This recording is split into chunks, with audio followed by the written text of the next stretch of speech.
Indonesia menjadi negara penghasil sampah terbesar kedua setelah Tiongkok. Indonesia menghasilkan sampah nasional sebanyak 21,88 juta ton pada tahun 2021 yang setara dengan 5,5 juta ekor gajah dewasa.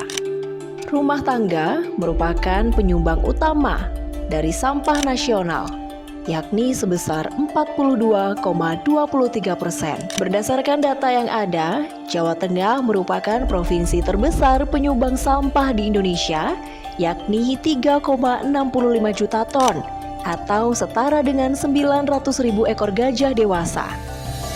Bagaimana tidak, kalau kota sekecil Salatiga saja menghasilkan sampah sebanyak 80-90 ton per harinya. Kota Salatiga terletak di tengah-tengah wilayah Kabupaten Semarang dengan luas hanya 56,781 km persegi dengan jumlah populasi 196.082 jiwa. Kota Salatiga rata-rata timbulan sampah harian itu antara angka 80 sampai dengan 90 ton per hari. Berdasarkan data di timbangan di TPA Meronggo. Dengan angka populasi yang kecil dibandingkan kota Semarang, maka berat sampah yang mencapai 80 sampai 90 ton per hari merupakan angka yang cukup besar. Sampah memiliki arti barang yang sudah tidak berguna lagi untuk manusia, baik organik atau anorganik. Lantas, kemana semua sampah ini bermuara? Pemerintah Kota Salatiga telah menyediakan landfill atau tempat untuk menimbun sampah seluas 4 hektar. Luasan TPA Kota Salatiga itu sekitar 5,3 hektar.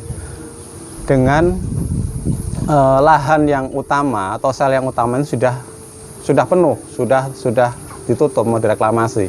Kita punya satu sel lagi, kurang lebih zona aktifnya itu kurang lebih 6.000 meter atau 0,6 hektar. Yang itu baru diaktifkan pada pertengahan bulan September ini. Asumsinya adalah dengan timbulan jumlah sampah rata-rata per hari angka 80 sampai dengan 90 ton, diprediksikan kurang lebih 4 sampai 5 tahun itu akan mendekati angka di level penuh. Pengelolaan sampah domestik di Indonesia dilakukan dengan cara open dumping, yakni penimbunan sampah di lahan terbuka pada landfill. Sehingga di saat hujan akan menambah volume air lindi. Air lindi merupakan air rembesan sampah organik yang mengandung banyak senyawa kimia organik dan anorganik. Jika tidak diproses dengan benar, maka akan berpotensi tinggi mencemari lingkungan sekitar. Kalau di dalam air lindi itu lebih banyak komponennya itu adalah bahan organik yang masih strukturnya panjang, sehingga susah diduplikasi. Salah satu komponennya itu adalah mengandung fenol. Beberapa ada yang berbahaya untuk kesehatan. Kemudian juga selain bahan organik itu ada juga logam berat, ya, karena kita lihat limbah atau sampah yang ada di Indonesia itu logamnya banyak. Nah, fenol ini berbahaya untuk organisme baik itu bahan-bahan di sekitarnya ataupun makhluk hidup terutama manusia, apalagi yang tinggalnya di sekitar tempat pembuangan sampah. Nah, fenol itu banyak itu diproduksi itu dari pembuangan sampah. Jadi tempat-tempat pembuangan sampah yang tidak diolah dengan baik. Apa bahaya air lindi?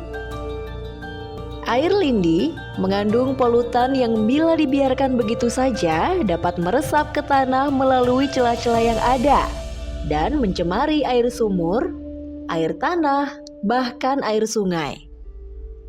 Hal ini dapat mengganggu aktivitas masyarakat karena air yang tercemar tidak bisa digunakan untuk para petani maupun untuk para pemilik tambak ikan. Selain itu, air lindi juga mengandung bakteri E. coli dan zat besi berbahaya yang apabila dikonsumsi dapat menyebabkan gangguan kesehatan seperti gangguan pencernaan atau diare, muntah-muntah, demam, hingga yang terparah adalah kanker. Pencernaan kita itu pasti pasti ada itu bakteri Escherichia coli ini, khusus di bagian saluran pencernaan, yaitu usus bagian bawah. Kenapa berbahaya? Karena dia bersifat patogen. Patogen itu apa? Berarti hidup, bisa menghidupkan, bisa hidup dan bisa berkembang dan menyebabkan penyakit seperti diare encer.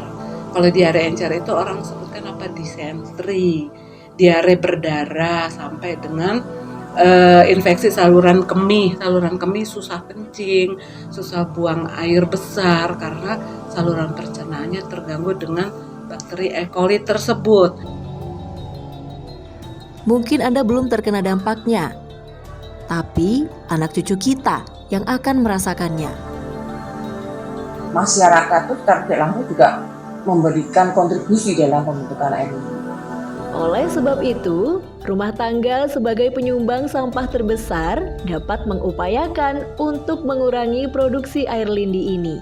Usaha yang dapat dilakukan yang pertama adalah melakukan pemilahan sampah organik dan anorganik. Ingat, hanya sampah yang tidak memiliki daya jual yang berhak masuk ke TPA. Yang kedua adalah masak atau belilah makanan yang secukupnya, sehingga tidak tersisa. Itulah beberapa hal yang dapat diupayakan oleh masyarakat. Karena air adalah sumber kehidupan utama bagi manusia. Kalau kita tidak peduli dengan air, maka kitalah yang akan merasakan dampaknya. Kurangi pemakaian benda sekali pakai dan mari saling bersinergi untuk saling melindungi.